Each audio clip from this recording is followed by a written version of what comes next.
Gajah Mahmud. Mahmud artinya mamah muda.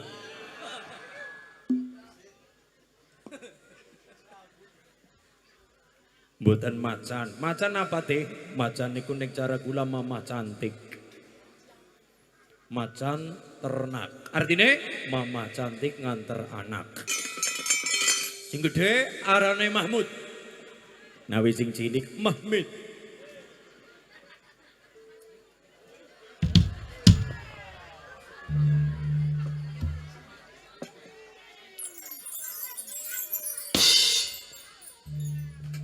Ki gajahe lanang iki. Kok ngertos gue anak ping-pinge. Aku ngono dek anake wong ra duwe. Tanggaku nuntun Honda, aku mung nuntun sempe. Tanggaku mangan iwak, aku mung mangan tempe. Tanggaku mangan endrok, aku mangan roku dewek.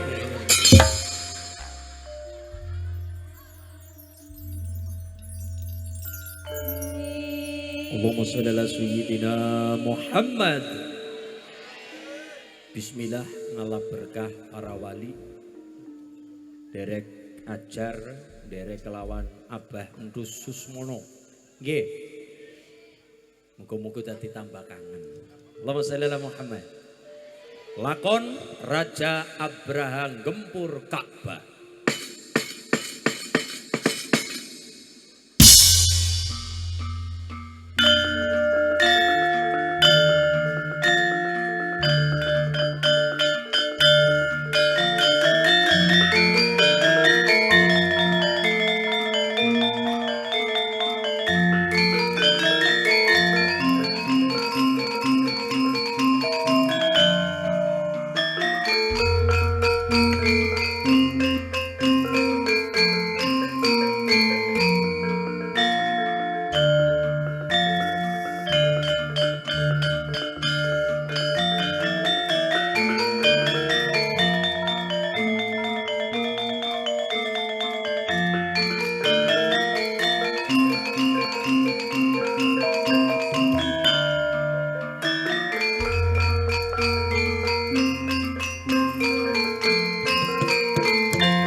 Tahun 570 Masehi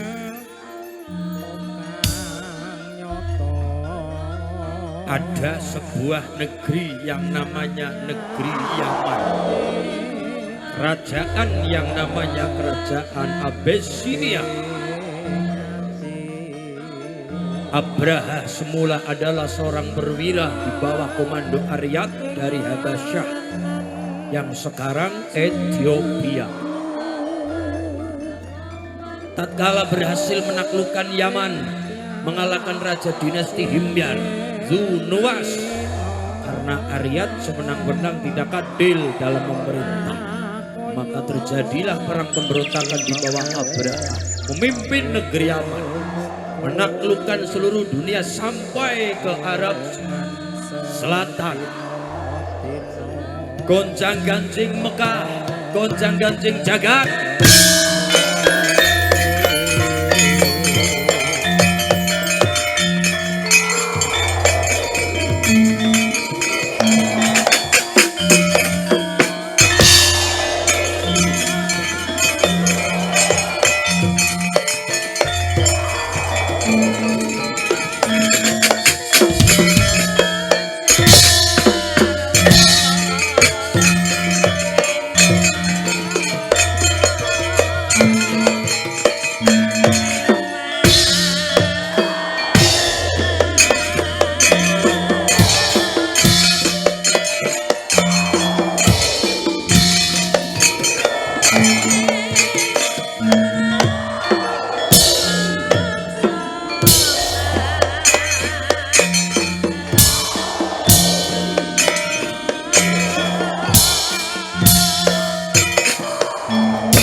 Senopati Najid.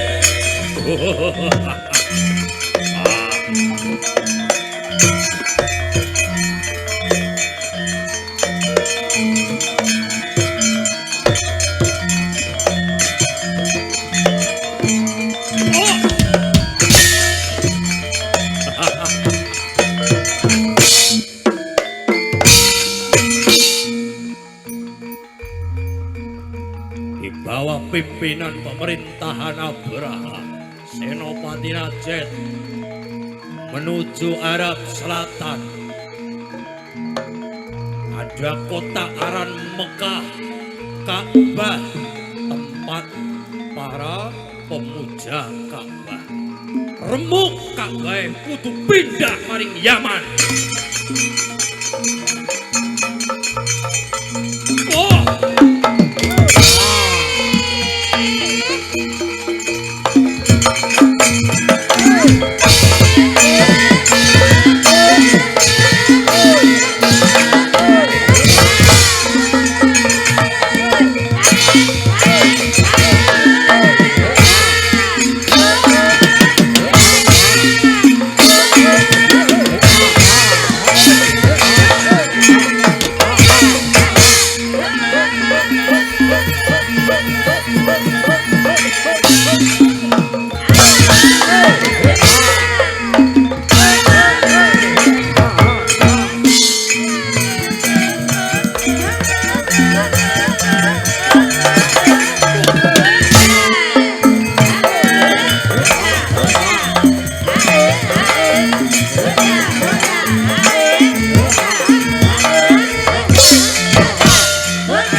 Payo masasmu sos lesus mawalekan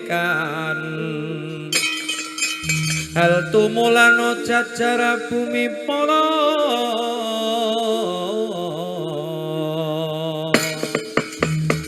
madhep maragi marati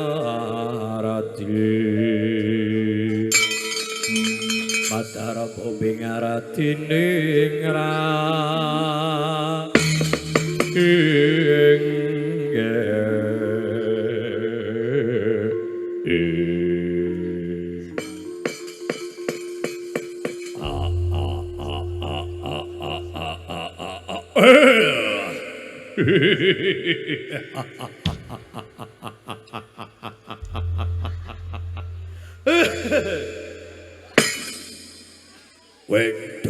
Weduk wela dalah.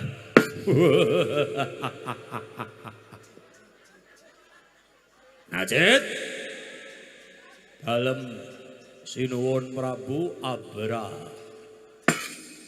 Kon ngerti kenapa kon tak kumpulaken nang papahan kene mergi wonten kebumen. Dudu. Mergi wonten apa sinuwun? Negaraku Habasyah kene gue wis sepi. Kang mangka miturut werta kabar ana wilayah manggonang selatan Arab. Jarene kota arane kota Mekkah. Nang kono ana rupane watu ditatane ning kok rame temen. Mulane aku kepengin gawe Ka'bah remuk mengko negaraku Yaman kene tegawe papan ibadah kang jeneng Al-Qolis. Al-Qolis niku apane Alfamart. Duduk. Beda. Wong oh beda. Mergane Mekah tek sawang-sawang kayong rame. Mekah tek sawang-sawang kayong rame. Nang kono ana penguasa ning Bani Quraisy. Kang aran keluarga saka Hashim, kang aran nek ora luput nek kae senopatiku pada wadul arane Abdul Muthalib. Mekaten ya. Mulane gelem ora gelem Abraha aku lan kabeh prajurit-prajurit jaran, prajurit gajah sing gede-gede. Kowe ngerti gajah Abraha sing paling gede kae tek jenengi Gajah Mahmud.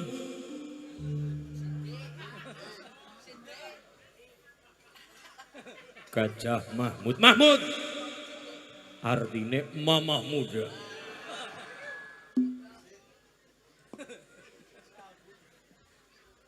Mboten macan. Macan apa teh? Macan niku nek cara kula mamah cantik. Macan ternak. Artinya mama cantik nganter anak. Pokoknya gue wonten malih nek kanca-kancane kula nika boleh marahi nika macan Sunda. Artinya mama cantik sungguh menggoda.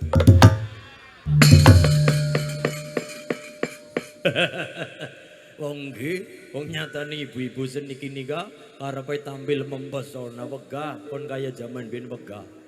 Ngono teh nggih. Ibu-ibu nika nek disawang ayu-ayu glowing-glowing mbok nini-nini lah.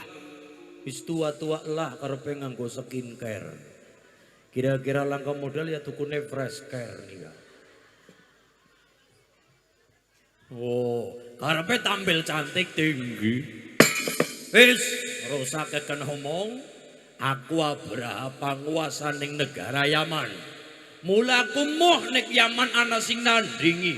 Mekah kabeh kabar-kabare rame, mergane kabeh wong umat-umat sing padha nyembah utawa muter kelawan Ka'bah kae lah tak rasa-rasa nandingi kelawan negaraku Yaman. Nggih. Ya.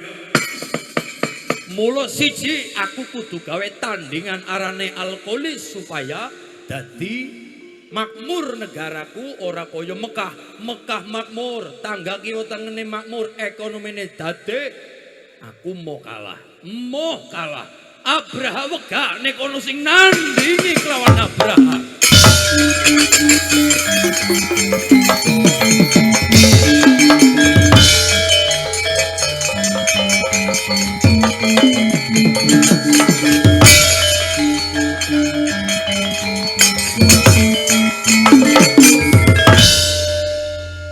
Orosah data kesuwen petang-petang sangu obor lunyu-lunyu sangu teken udan grimis sangu payung kersanipun sang sinuwun Abraha kae lho apa gajah Mahmud.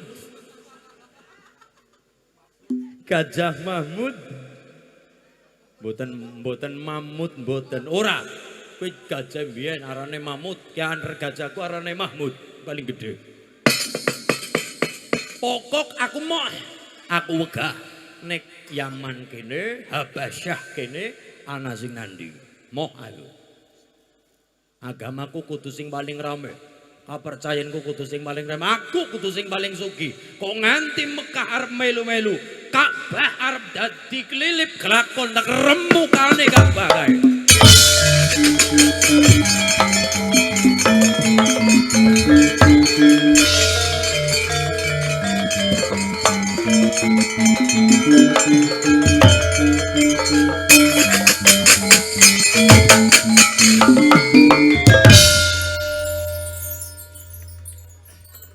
Dimundur kunyuk.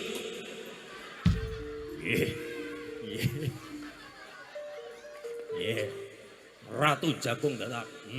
Nggih diundang gajahe. Oh nggih. Diundang gajahe. Iki gajahe.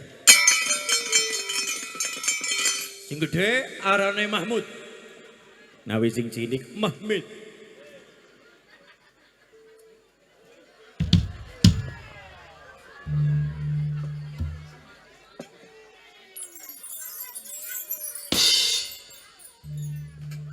Ki gajahe lanang iki.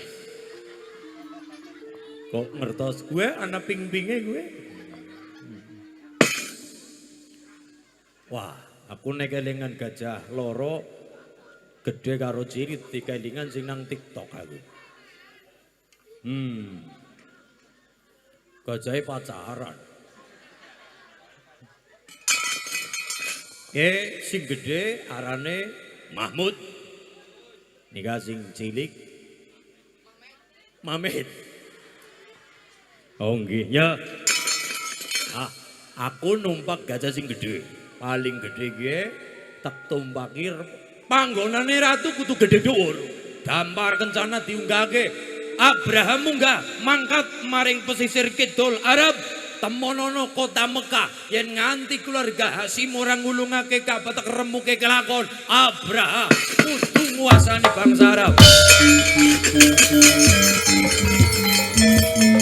Oke.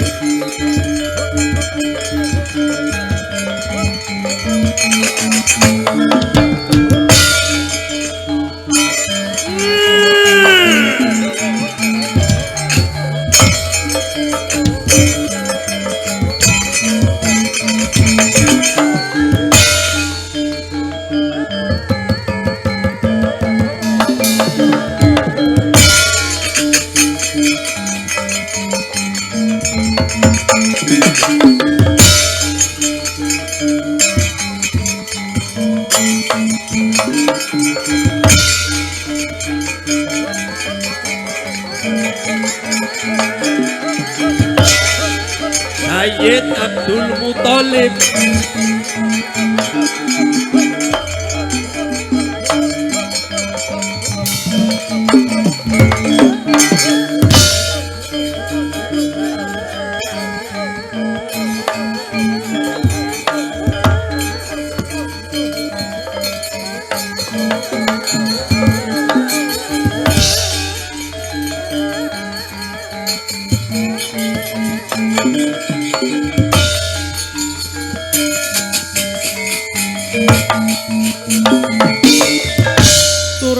Turem tiwang karo kengken manos walayon tenyo ilang memanisi tenyo ilang memanisi wedanane rolayong umel kocem lunyo maratani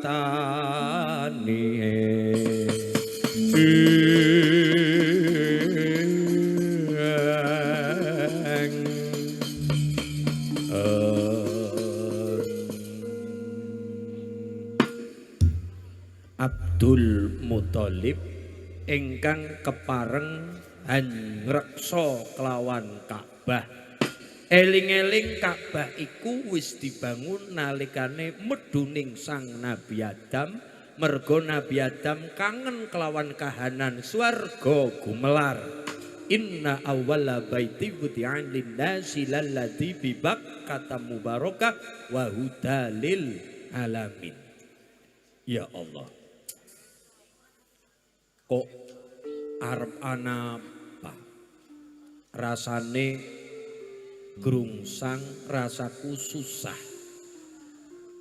Ning karepe aku Abdul Muthalib ora kena susah, la khaufun alaihim wala hum yahzanun.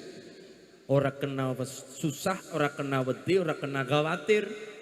Mula kahanan Mekah Gusti, kahanan Ka'bah Pangeran, wonten napa-napane mangga kula pasrah dhateng panjenengan Gusti Allah. Wonten napa-napane kula pasrah kali panjenengan kula Abdul Muthalib saderma pelayan ngeloladi kelon panjenengan Pangeran.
Assalamualaikum warahmatullahi wabarakatuh. Nang Lupit. Imendreng. Rasane bunga ora kaya wengi iki. Iya. Bunga sing temenanan berjumpa karo masyarakat Tegal Ulung. Nadane cucak rawa. Matur nuwun. Ayo ya.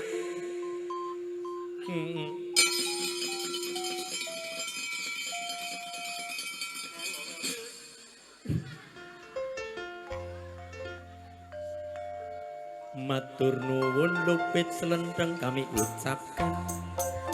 Tegal Wulung ingkang paring hiburan. Ayang santri ngaji sareng solawatan. Mugi Tegal Wulung seger kewalasan. Mandek. Kata-katane Bimen, kata-katane. Kata-kata Kang hari ini Kang. Matur nuwun Eyang. Ya. Matur nuwun lupit selendang ucapkan.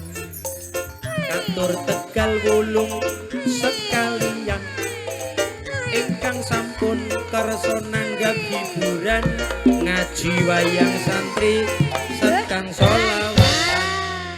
Iya. Anakmu pada dadi wong. Alhamdulillah Kang anake nyong telu wis pada mentas. Iya kuwi ya. Siji mlebu polsek.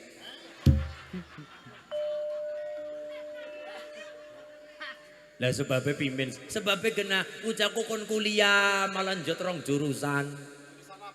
Esuk njote komputer wengine njot hukum. Esuk njot komputer anu jurusan ya mbon njot komputer nang warung mbok.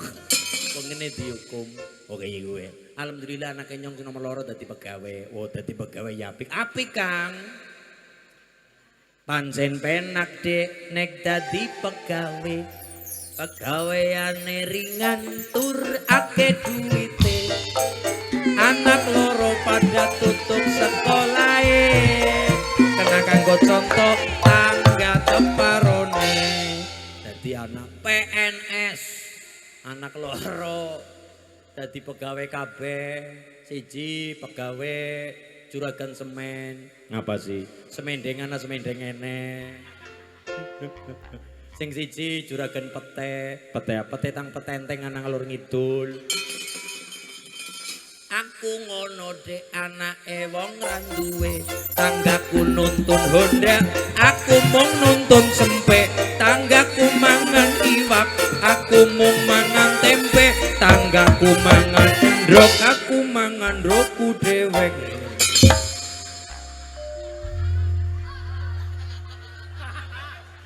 Wong nyong ngomong bensin dewek. Oh, kayak ya teng. Arane perkenalan. Ya, karo Tegal Wulung. Alhamdulillah.